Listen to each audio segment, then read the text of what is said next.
La section Jean-Olivier Chénier de la Société Saint-Jean-Baptiste souligne ses 40 années d'existence.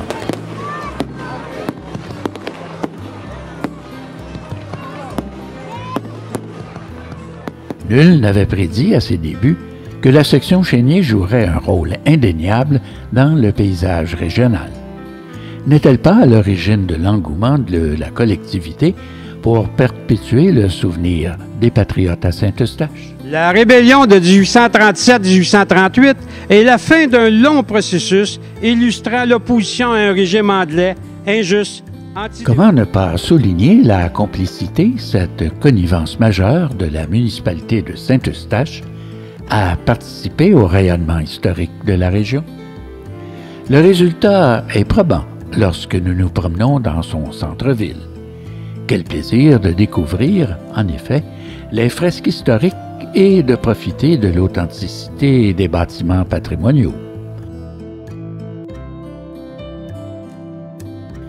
Bravo aux initiateurs de ce devoir de mémoire qui, depuis 40 ans, apportent leur soutien à la connaissance de nos origines. On se doit de les remercier. Bravo! Vive les patriotes! Choisi Saint-Eustache, la capitale des patriotes. Pour nous, c'était un honneur, et autant pour les membres du conseil que les Eustachoises et les Eustachois.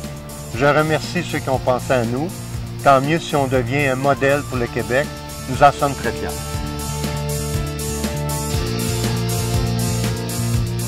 On pense à la rébellion des patriotes.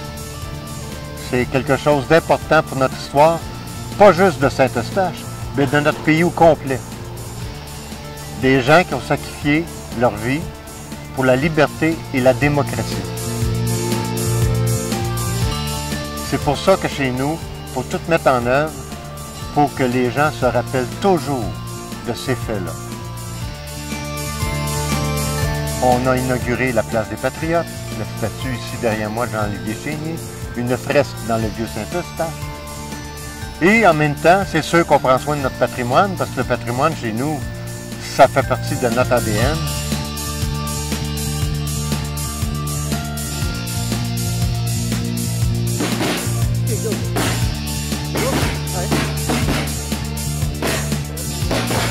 Soulignons ici l'influence indéniable que la section Jean-Olivier Chénier de la Société Saint-Jean-Baptiste a accomplie pour la préservation et la promotion du passé patriotique de la région.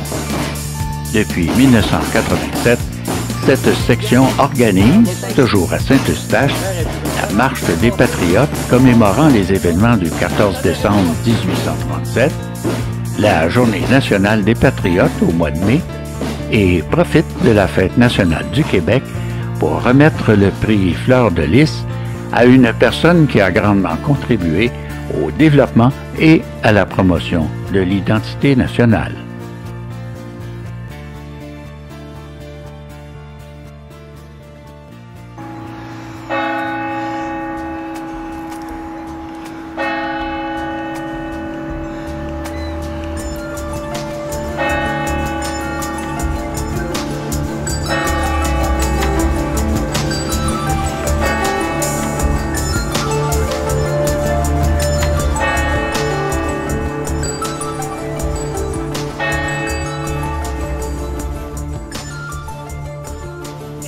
De Chénier furent alors entreposés, d'abord chez le docteur Marcel à Saint-Eustache, puis son fils les confia à la maison Henry Burks de Montréal pour finalement atterrir en 1954 à la Société Saint-Jean-Baptiste de Montréal. Daniel Goyer, qui était à l'époque président de la Société Saint-Jean-Baptiste section Chénier, nous raconte les circonstances du retour officiel de Chénier dans son patelin. Donc, l'urne est revenue à Saint-Eustache. Elle a fait un long chemin. Bref, il faut se reporter au début des années 80, 1983-1984, où nous avions fondé la Société Saint-Jean-Baptiste, section Jean-Olivier Chénier pour le territoire ici. accepté par le Conseil général de la Société Saint-Jean-Baptiste. Et à l'époque, le président, c'était Gilles Réaume. Gilles Réaume, en tant que président de la Société, rencontrait les présidents de section une fois tous les 2 mois, si on peut dire. Et lors d'une rencontre, Gilles me dit « Ça serait intéressant que l'une revienne à Saint-Eustache. » Moi, j'ai dit « Oui, l'une de quoi? L'une de qui? » Fait que là, on était à son bureau, à la Société Jean-Baptiste, 82 Sherbrooke-Ouest, Montréal. Et sur son bureau, il avait l'urne dans laquelle étaient déposés les ossements du docteur Jean-Olivier Chénier, chef des Patriotes de 1837.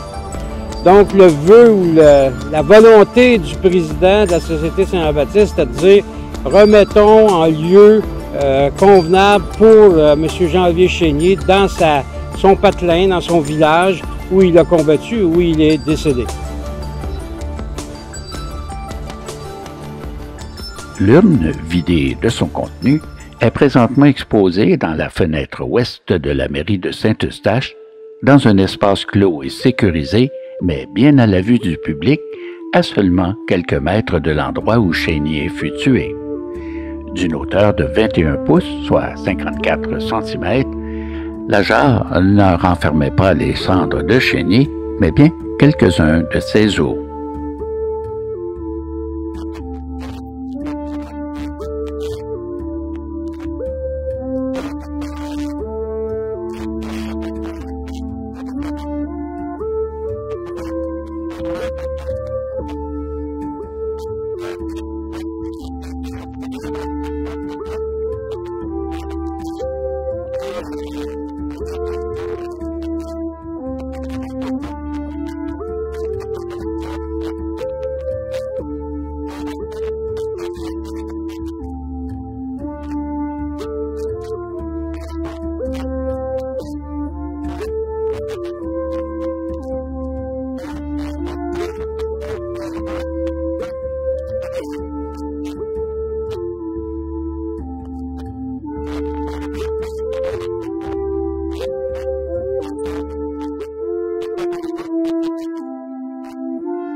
Finalement, les restes de Jean-Olivier Chénier sont inhumés le 26 juillet 1987 au cimetière de Saint-Eustache lors d'une cérémonie présidée par Monseigneur Charles Valois, évêque du diocèse de Saint-Jérôme.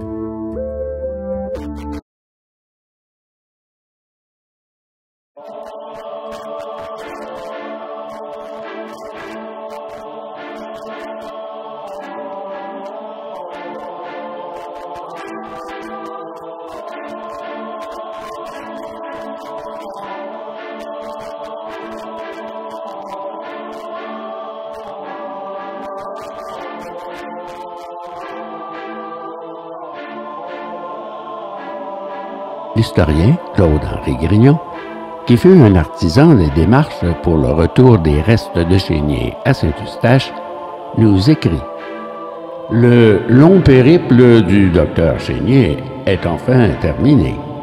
Inhumé à 3 reprises, il lui a fallu attendre 150 ans pour que la raison puisse l'emporter sur la peur. »